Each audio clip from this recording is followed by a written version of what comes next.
So let's get started. Welcome to Million Dollar Career. I've got with my guest host, Craig Picken, President and CEO of North Star Executive Search Group. Craig specializes in aerospace and aviation. He's one of the nation's top recruiters of all people, executive level and above. Welcome to the show again, Craig. How are you? Happy Monday. What's happening? Yeah, man. How was your weekend? Good? It was good. Yeah, it was good. It was quiet. Good, Good. Last week was so crazy. I did nothing this weekend.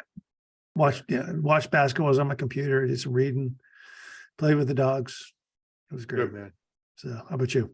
Hey, we were born to work. Same with me. I just work, man. It's all I work Saturday, Sunday. I'm working so much now that when I wake up in the morning, my mind is already working. It's insane. You got to know when to turn it off, but I'm kind of the same. I'm kind of in the same genre. I think this is kind of when, it's hard to explain, but when you have a small business, you're thinking about things all the time. Yeah, all the time. And it's all the time. And, like I got the 3 dogs. I love playing with them in the backyard, and, took them for, I take them for a couple walks each day. And, we just built a big fireplace out back and got a big heat lamp, one of the big propane heat lamps, and sat out under that. But I was on my computer, and I'm like, it's chill. We can put the headphones in, and I can listen to some music, and I'm thinking about stuff. And there you go, man. I love that. Those kind of weekends. That's why you're the #1 recruiter, man, nationwide in aerospace and engineering, building over $1 million a year, man. So, hey, I was reading the Wall Street Journal on Sunday morning, which I always do. I get the print edition, and I just spread it out over the kitchen table and a cup of coffee and some bacon and eggs. And an article caught my eye. It was how to reinvent yourself and your career. I saw that. It was a front page article, and I read it, and I was like, wow, this is amazing. And then I started thinking to myself, wait a minute, this is fairly simple, how to reinvent yourself in your career. But the more important thing is, how does a company reinvent itself? Yeah, I loved that article. Yeah, so it's kind of the same.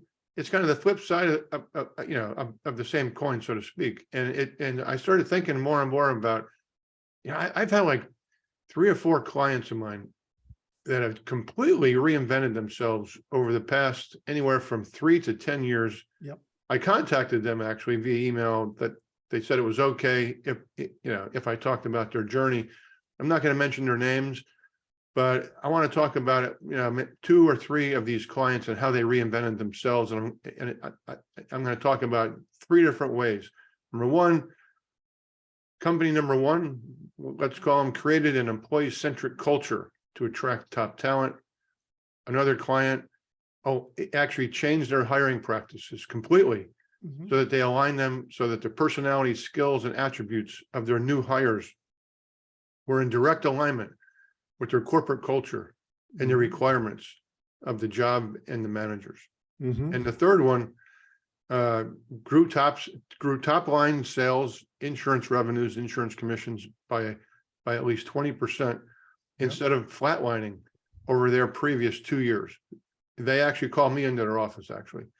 In all great humility, I sat down with their executives, and we hammered out a plan, and I'll talk about that a little bit. But those are the 3 things. 1, creating an employee-centric culture to attract top talent, growing sales by more than 20%, and altering their hiring practices to incorporate personality profiling, personality assessments to make sure that the new hires were in direct alignment.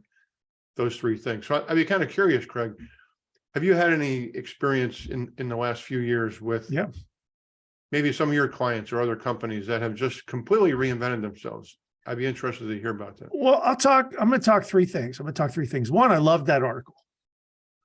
And the article, the one thing about the article it said was there were no radical. Yes. Nobody just woke up on Tuesday and said, we're doing it differently. Yeah, exactly. It was a transition. And I think in my own career, look, I went from an okay job to a commission sales job with a base salary to a commission sales job with no salary. And that was where the light bulb went on. That's where I learned how to become an entrepreneur. And it wasn't immediately, it was over time. And now I don't feel, to get a salary today, I wouldn't even want it. Yeah. With salary comes, comes ties. And I don't want to, that's it. So I love that article, and it was talked about transition. But I love actually all three of these things that you mentioned. You talk about, creating an employee-centric culture, aligning hiring practices, and then you talk about, you doing the things you need to do to create a culture where you're going to grow top line sales. Yeah. Companies can do all three. Yeah. And so I was speaking at this conference a couple months ago. It was the National Air Transportation Association conference. And it was, I think, the third time I'd spoken at it. And we talked about, my and they're all these CEOs, or I had a canned speech I was going to do, but I was at the third day of this conference. I was one of the last speakers. And for 3 days, I'd listened to all these CEOs whine that they can't get the right people. Oh, hiring is so hard. Oh, it's crazy. Cry me a river. Yeah. What's the answer? Become the employer of choice. Exactly. There you go. You talk about creating an employer-centric or employee-centric company where people want to come work. Yeah. It requires thought and effort Yes. to become the employer of choice, where people are just banging your door down to get in. Yeah. Well, so the first client, okay. I know the president listens to this, so I hope I don't overstate or understate what happened, but probably about 10 years ago, 10 to 11 years ago, it was 2012, he called me up. He had just taken over. The company was 13 people. And I checked him out, as I do all my new clients, and there was a lot of bad stuff on Glassdoor, Mhm. and just a lot of mostly whining, tough place to work, disorganized, blah, blah, blah. He goes, Rob, he says, I want to grow this to 50 people from 13. I'm like, wow. I mean, most insurance agencies that are 13 people, 50 years later, they're maybe 14 or 15 people, Right. I mean? Really, really difficult to scale up an insurance agency. So here's what this guy did. I made a list, actually. So he created a culture that everybody wanted to work there. And I used to call them, I still call them the Google of insurance. Okay. There you go. The Google of insurance. It's because they are so cool now. They're so sophisticated. Mhm. The average age of this agency is less than, I think it's like 32 years old or something insane. Mhm. Most insurance agencies are like, the average age is like 65 or something, most insurance agencies are all white guys. Okay. So very diverse environment, international, Mhm. young. They actually have an Academy Awards once a year at a really nice country club that's put on just like an Academy Awards. Okay. And it rewards all their employees. It's a Mhm. black tie thing. Stephanie and I go. It's amazing. It's just an amazing event. And to see them call up an employee, the most improved account manager from last year, Sally Smith, and the highest sales generator, whomever, and they walk up and they get a little trophy. Everybody claps. There's a band playing. It's a festive atmosphere. Mhm. They were the first people that I know of that had collaboration software specifically designed to enable people to work remotely or at least hybrid. And this is way before the pandemic. Okay. Mhm. Software that is very client-centric. It enables the company to form a close relationship, an interactive relationship with the client. They're consistently now on the best places to work in Washington, D.C. Consistently every year. Here's one. The CEO actually used to have a small desk right in the middle of everyone else. In the pit. He would take me to his corner office, and it was like nobody ever lived in this thing. There was no papers around because he was never in his corner office. He was out with the people, with the staff all the time. It was crazy. These people worshiped this guy. Okay. beautiful, prestigious offices, high rise, client focused. They'd have Yep. social events. I mean, I wanted to work there. It was just an incredible atmosphere to work. And now everybody wants to work there. Yeah. Now there's 75 people. So here's an It's interesting amazing, thing. you know? So here's an interesting thing. Several years ago, I remember a CEO getting up in front, and it was a very sales driven culture. And the CEO sat there and said, the salespeople are at the tip of the spear. They will guide the ship. But then it was a big miss. He said, everybody else is staff. Yeah. Okay, so you just relegated everybody else. So you have this big sales meeting. So you have this big sales meeting where you're like, okay, we got 10 people that we're going to really focus the Academy Awards on, and then but everybody else is just Yeah. you just Really? support. And you're like, wow, shit. I just feel good about being here. I'm just staff. Good to know. You can't do that. Everybody in the organization, if you want a real sales driven culture where performance is rewarded, everybody is important in that group. Yeah. And Yeah. I think about like an aircraft carrier. Mm-hmm. I think about an aircraft carrier. Who gets all the glory? The aviators get all the glory, right? But that 20-year-old cook down in the mess deck, his job's just as important as anybody else's. Yeah. And that person needs to be made to feel important. We always go back to like these military analogies. It's kind of funny. Well, you could talk about a lot of things. Yeah, you talk about, I'll go to sports. Patrick Mahomes won a Super Bowl. Who was getting accolades? The trainer, the young lady, who did physical therapy on his ankle. Yes, exactly. I mean, you talk about bad. You think she was important? Hiring the right person. Exactly. That's great. For that point. job. Yeah. She's important. Yeah. Every, It's like we're doing a mission readiness exercise down on the Uwharrie Forest next to Fort Bragg, and one of the guys on the team was a late substitution because you have to fill out your team with all the different functions. And it was a combat cameraman who had been a combat cameraman only because when he joined the military, he was too young to try out for special forces as an 18 X-ray. So I took this guy because I needed an engineer on the team, and he seemed like a really squared away guy. He ended up being our driver, our security, our fix-it guy. He helped out communications. He was amazing. It was because special forces empowers and enables everybody from, like as you said, the mess cook all the way up to the colonel. And that guy saved the day. He was amazing during that entire rotation. And at the end of the rotation, when we did the AAR, he had told me during the mission, he says, Rob, he says, I've always wanted to be a Green Beret.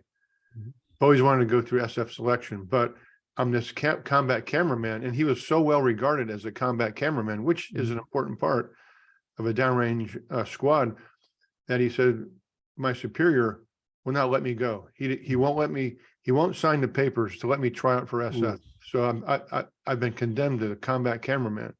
I said, really?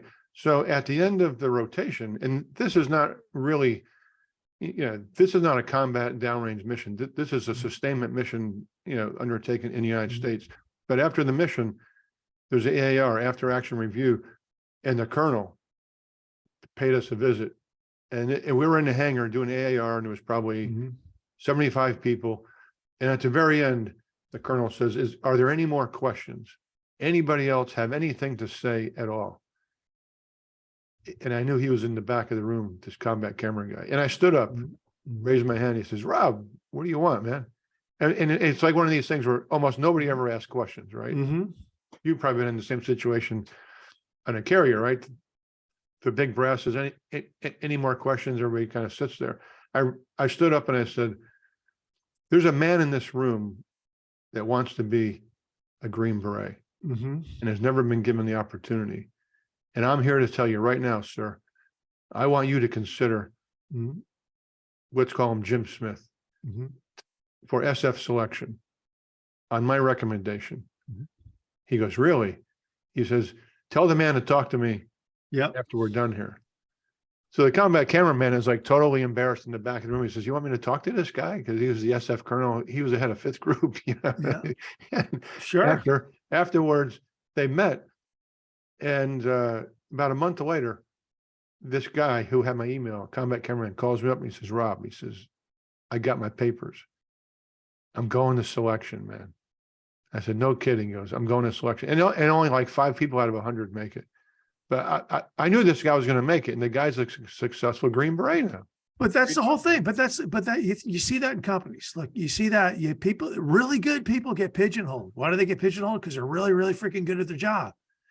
And then their boss is like, that guy or that girl is so good at their job, I can't possibly leave them or let them leave. Yeah. And the issue becomes, what are you doing for them?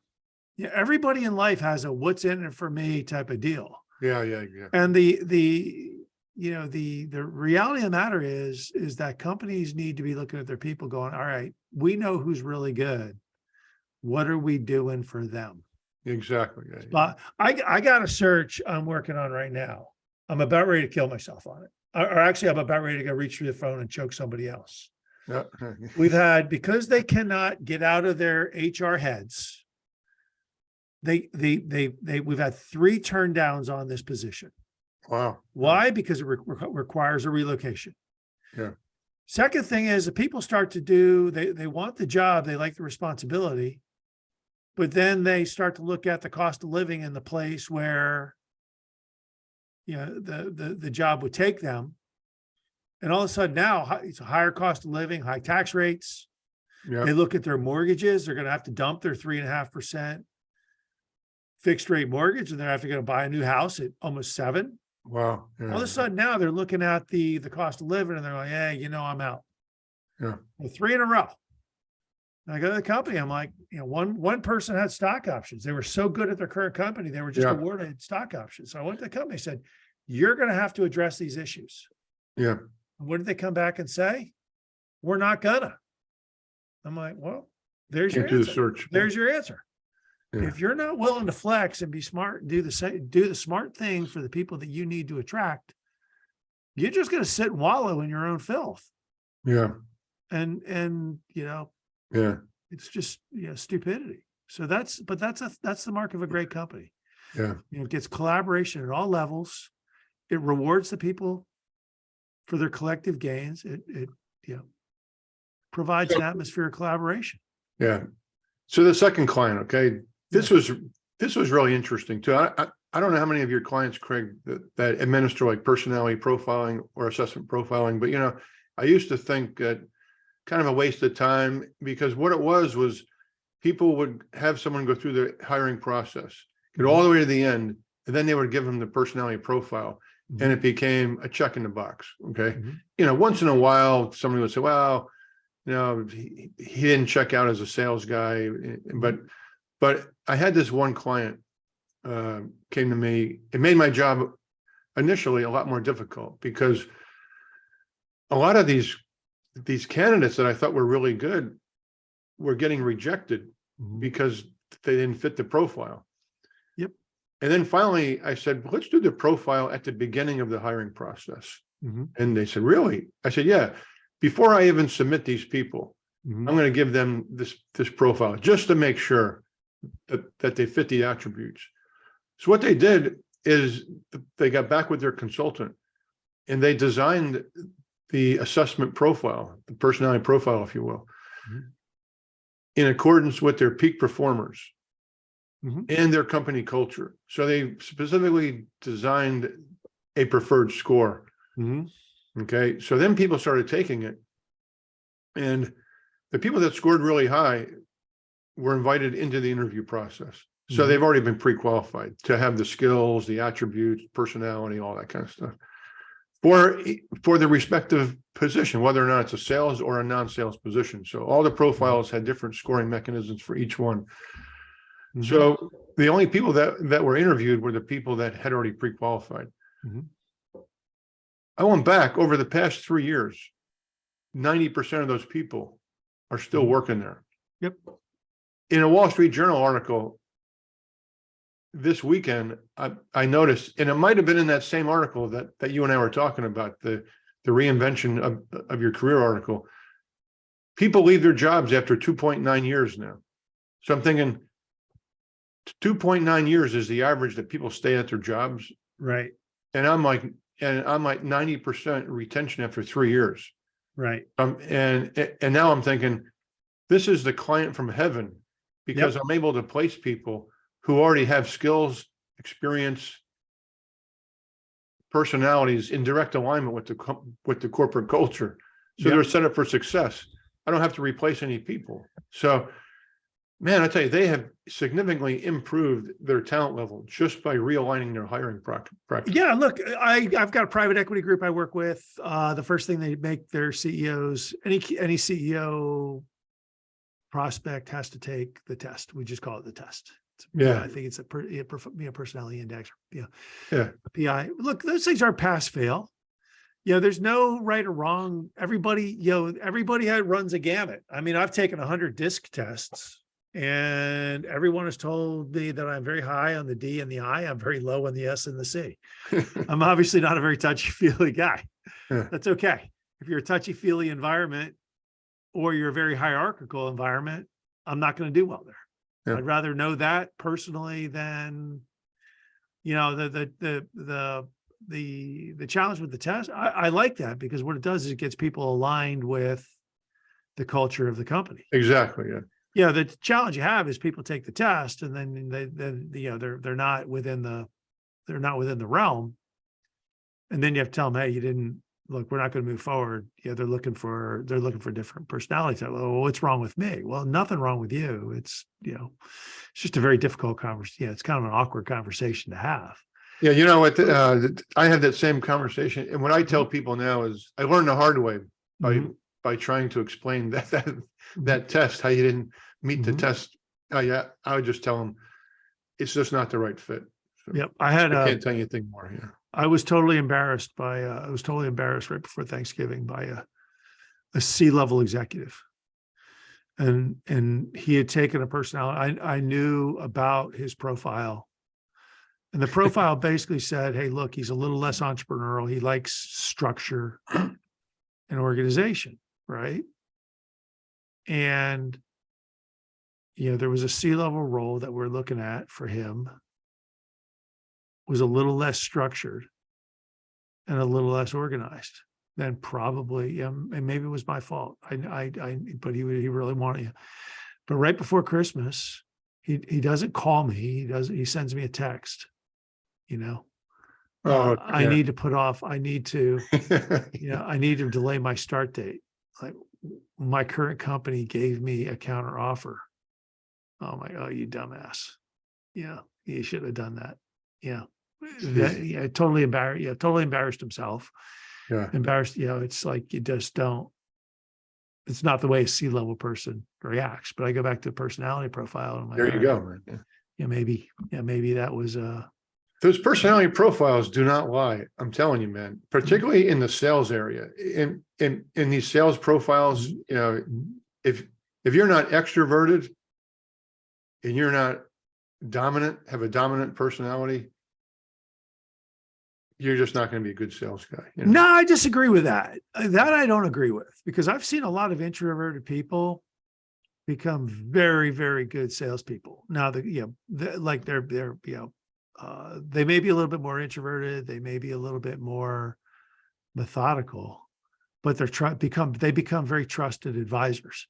Now, there are some sales roles where it's you let your hair on fire type of person. There are other sales roles where, hey, we're looking more for that trusted, trusted advisor who is a little bit more, whatever. So on the insurance side, it's more of a transaction. I mean, with it's transactionally related. Insurance sales, actually starts out as very transactional. It's all about activity, calling people. You have to be irrepressible, can't get your feelings hurt. Mhm. I mean, like my wife is a classic introvert, Yeah. INTJ on the Myers-Briggs scale.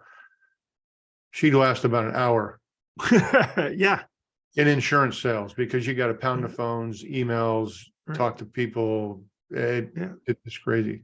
So my third client, right? So how did they grow top line sales by 20%? So they came to me and said, "Hey, Rob, we know you do executive coaching and consulting, advising, whatever.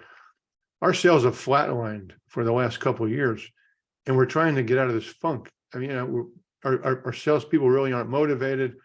We're kind of directionless. We've spent all this money on operations and marketing and blah, blah, blah. And, we're willing and able to invest some money in our sales force and rejigger things. What do you think?" So I said, "Let me come in there. I'll talk with the board, and maybe we'll talk with the sales guys, and we'll figure something out."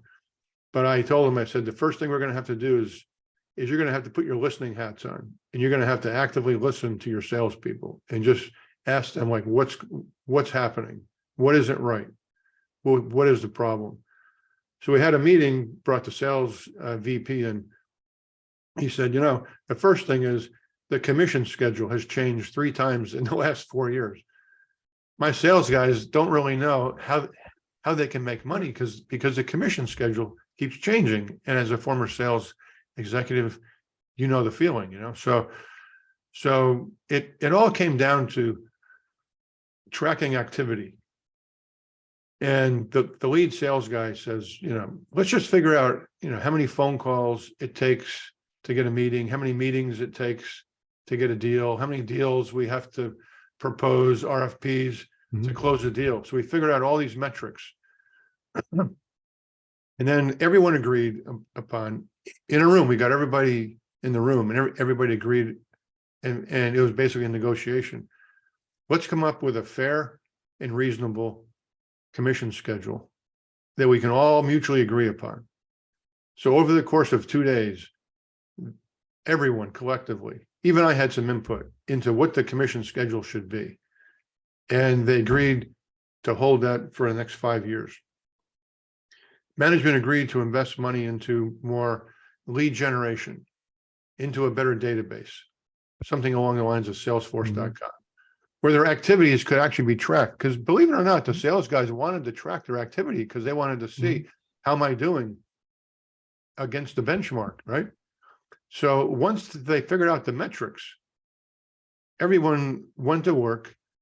It was all activity driven. Again, insurance sales is probably different than aircraft sales, but insurance sales is all about how many calls, how many emails, how many social media interactions, how many RFPs, all this kind of stuff.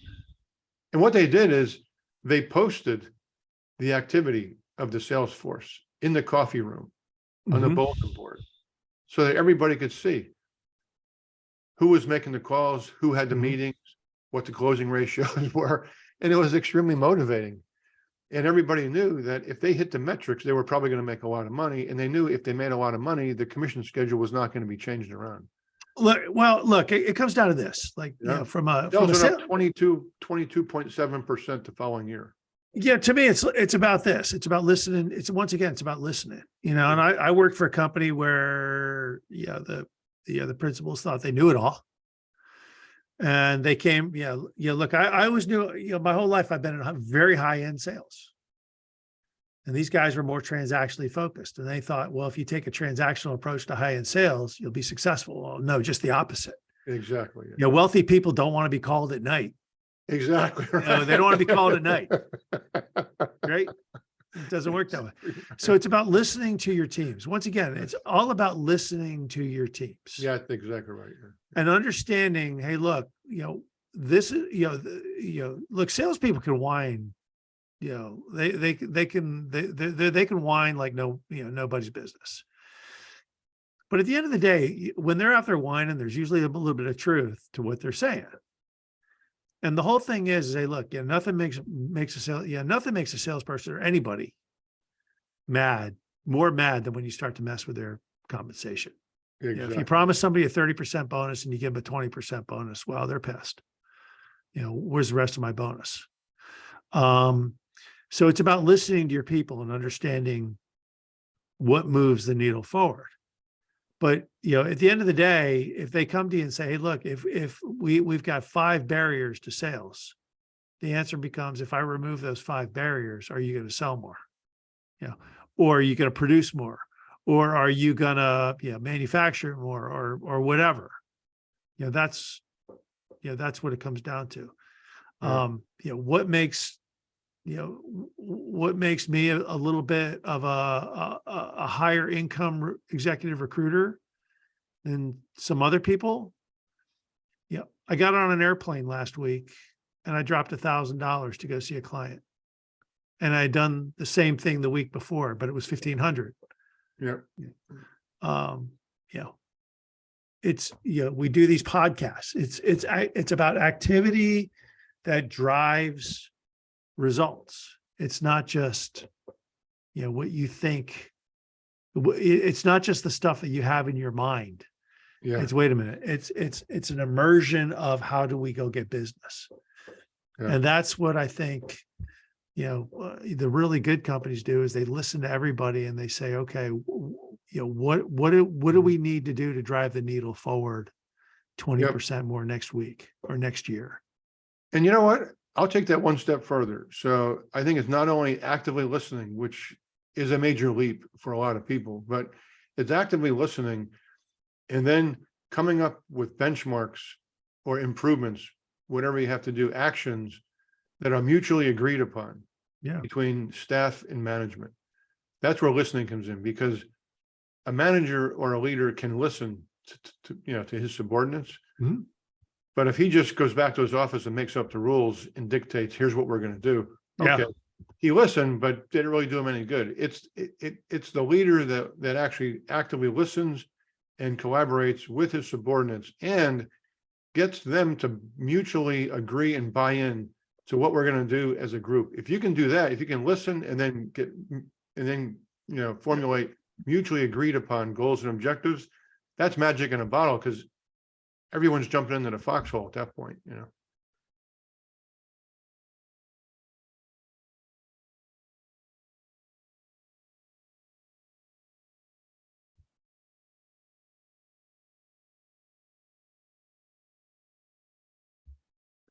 Hey, Craig, I can't hear you all of a sudden. Sorry about that. I clicked my mic off. Go ahead. The most horrible business leader I'd ever seen. I mean, it's just, and I laugh. I sit back and I laugh. And I go, you know, maybe this was the old days. But he would come. I was the VP of sales, and he comes in, and I got all the team there, and he comes in and struts like a chicken, and he says, by the end of the year, we will sell $30 million in company real estate. And you can just see all the eye rolls out there. Yeah. And if we don't do it, you all are fired. Like, okay, here's a good message. So Yeah, everybody's looking around. So everybody's looking around. And you know what I did? I looked at my team. I said, all right, guys, let's just go. Pack your trash now. Let's just go. Yeah. Let's go. We're all fired. And the guy's just sitting there looking at me like dumbfounded. I go, based on what? You know, based on what? You know, you guys aren't investing in, you know, you're not it's a very high dollar sale. It requires a level of volume of people coming in. And you know, we're out here in the trenches doing what we can do, but you're not doing what you're not investing what you need to invest. And for you to just think that you're magically going to come in and say, you know, everybody's going to sell $30 million of real estate or we're fired. Look, shit, I'm just leaving. Yeah, right. You know, you're not going to hold that over my head. Right. You know, and that's just bad. That's just bad management. It's people don't understand. Like, all right, the question becomes, if we want to sell $30 million in real estate between now and the end of the year, what needs to happen? Exactly. You know, what needs to happen? All right, here's what needs to happen. Yeah. Here's the commitment from all levels Yes. it's going to take, Yeah. but that's, top down leadership, top down, pigeon management doesn't work anymore. It never did work. It's got to be up and down. Again, I go back to SF. The command goes up and, it's up and down the command, the chain, up and down the command chain. Yeah. It works both ways. But always love that question. Somebody taught it to me. It's like, always ask the question, based on what? Yeah. We Yeah. want these results based on what? What's your benchmark? What's your platform? I mean, I've seen, Lisa, my wife, great finance person, used to drive her crazy because she would do a lot of consulting, and companies would just come out with these numbers. They'd pull these numbers out of thin air and they say, okay, now we're going to go project, our sales projections or revenue projections are going to be this. And she's like, based on what? Well, this number, we just pulled out of thin air. Yeah. And she's like, well, okay. Yeah, exactly. You're basically, your foundation is air. Yeah, It's- exactly. you're not going to get there. So that's the whole thing. But, look, I think at the end of the day, look, you've got, three things here where it's, you create an employee culture. You become the employee of choice. You make sure that, I love the personality profiles because it makes sure that you're finding people who fit into your culture, the culture you're trying to build. Yep. And then the third thing, you talk about, getting everybody's buy-in and, sort of getting a kumbaya saying, all right, we're going to march forward as a group. Yep. And this is what it's going to take everybody to be. That's it, man. You nailed it. Hey, Craig. So how do people get a hold of you anyways? Craig at northstaresg.com, or just call me at 910-231-4037. Great. Thanks very much. I appreciate your insight. You're a great sales guy. Number one, aerospace, airline industry, all things airplanes. We're just having a good time. You're having a good time, man. Thanks a lot. And we'll see you next week. Sounds good. Look Thanks, forward to it, man. Rob. See you. All right. Hey, I'll be right back.